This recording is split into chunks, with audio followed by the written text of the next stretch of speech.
अस्सलाम वालेकुम, कैसे हैं आप सब। उम्मीद है अल्लाह से दुआ सब खैरियत से होंगे। आज हम बना रहे हैं नमकीन रोश, ऑथेंटिक पेशावरी स्टाइल नमकीन रोश बनाएंगे। बिस्मिल्लाहिर्रहमानिर्रहीम के साथ फिर शुरू करते हैं आज की रेसिपी। यहाँ पे मेरे पास 1 किलो मटन है।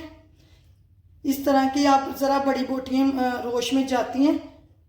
मिक्सी गोश्त है, पुट का भी चाप का भी मैंने मिक्सी लिया है। अब इसको नमक लगाते हैं। इसको एक बड़े बर्तन में डालेंगे गोश्त को, और 1 खाने का चम्मच इसमें नमक जाएगा, क्योंकि ये नमकीन इसमें जायका नमक का ही आएगा। इसको नमक को हम अच्छे से मसल देंगे गोश्त के ऊपर। इसमें ज़्यादा मसाले वगैरह कुछ नहीं जाते, नमक का इसके अंदर जायका आता है। इसको अच्छे से लगा के आधे घंटे के लिए मैं इसको रेस्ट दूंगी। इसी तरह नमक लगा के गोश्त को आधे घंटे के लिए रख देंगे। आधे घंटे के बाद मैं आपको बताती हूँ इसको क्या करना है। यहाँ पे गोश्त को नमक लगाए हुए आधा घंटा हो गया है। अब इसे मैं बताती हूँ किस तरह हमने पकाना है। यहाँ पे मेरे पास मिट्टी की हांडी है। आपके पास मिट्टी की हांडी नहीं है तो आप घर में नॉर्मल जिसमें खाना बनाते हैं वो भी ले सकते हैं। मेरे पास थी तो मैंने ये ले ली। और यहाँ पे मेरे पास 100 ग्राम के जितनी चर्बी है। जो फ़ैट पेशावर कोयटा साइड पे ऑथेंटिक तरीके से जिस तरह बनाते हैं उसमें फ़ैट लाजमी जाता है। सुनने में कुछ अजीब लग रहा होगा आपको कि इसमें इतना ज़्यादा, इसमें ऐसे ही जाता है, इसी का जायका आएगा।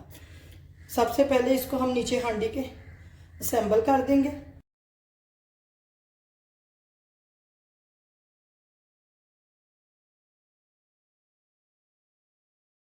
इसके पास साथ इसके ऊपर गोश्त की जो बोटी हैं इस पर हमने नमक लगा के रखा था, ये जाएंगे।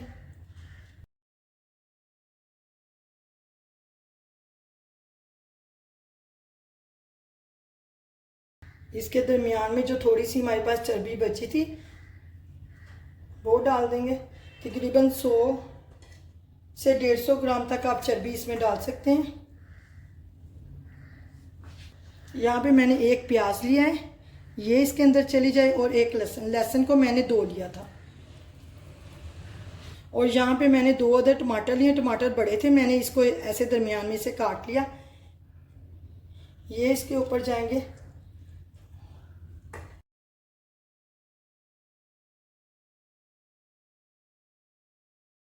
5 अदर सब्ज़ मिर्ची हैं, ये भी इसके अंदर ही जाएंगी।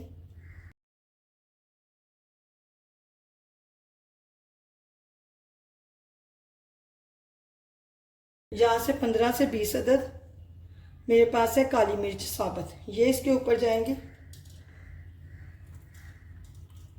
इसमें पानी वगैरह कुछ नहीं जाएगा, ये अपने ही पानी में, गोश्त के पानी में ही पकेगा। और इसमें फ्लेवर भी काली मिर्च का और सब्ज़ मिर्च का ही आएगा, और नमक का। नमक इसमें अब और नहीं डालना, गोश्त पे हमने नमक लगा दिया था। यहाँ पे मेरे पास आटा है, आटे से इसको अच्छे से सील कर देंगे इसकी साइडों पे।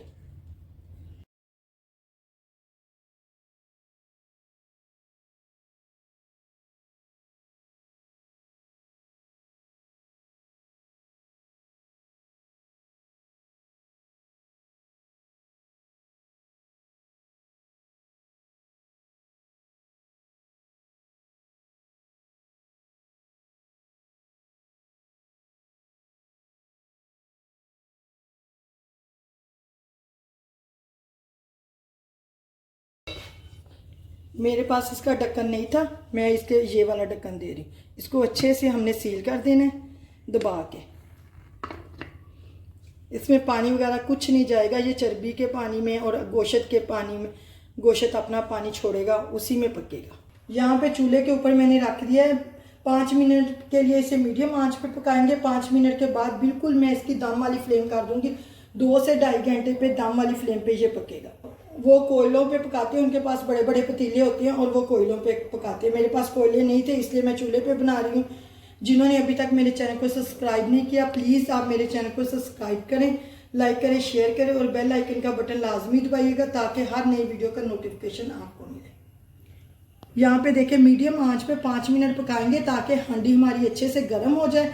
और 5 मिनट के बाद अब मैं इसकी फ्लेम हल्की कर रही हूँ। बिल्कुल दम वाली फ्लेम पे ये 2 से 2.5 घंटे के लिए पकेगा।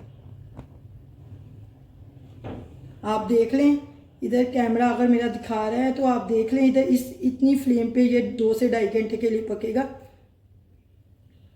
गोश्त को पकते हुए 2.5 घंटे हो गए हैं, क्योंकि मेरे पास बड़ी बोटियाँ थी। अगर आपके पास छोटी बोटी हैं आप 2 घंटे भी लग सकते हैं, मैंने 2.5 घंटे से पकाया। अब मैं इसका चूल्हा बंद कर रही हूँ। अब इसके अंदर बहुत ज़्यादा है, मैं 5 मिनट बाद इसे खोल के आपको चेक करवाती हूँ।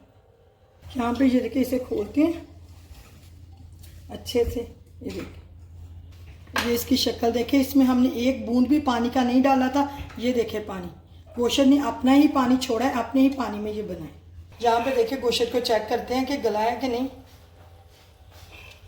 गोश्त हमारा अच्छे से गल गया है। अब मैं इसे निकालती हूँ। अब मैं निकाल के आपको इसका दिखाती हूँ।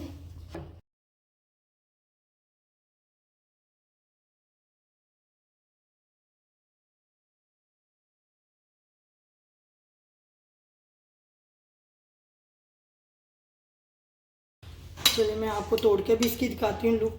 माशाल्लाह से कितना अच्छा गल गया, ये देखें बिल्कुल टेंडर हो गया। इसी तरह का होना चाहिए। अगर आपका गोश्त नरम है तो 2 घंटे में भी गल जाएगा। मेरा 2.5 घंटे में गला था, क्योंकि बड़ी बोटियाँ थी। नान पराठे किसी चीज़ के साथ भी सर्व कर सकते हैं। एक चीज़ इसमें मैं डालना भूल गई, उसके लिए माजरत। ये अदरक इस तरह काट के हमने इसके डालना था जब इसको बंद किया था। जब लहसुन और प्याज डाला था, अदरक भी डालना था। आप लाजमी अदरक डालिएगा जब घर में बनाएं। यहाँ से मज़ेदार सा नमकीन रोश हमारा तैयार है। अल्लाह हाफिज़।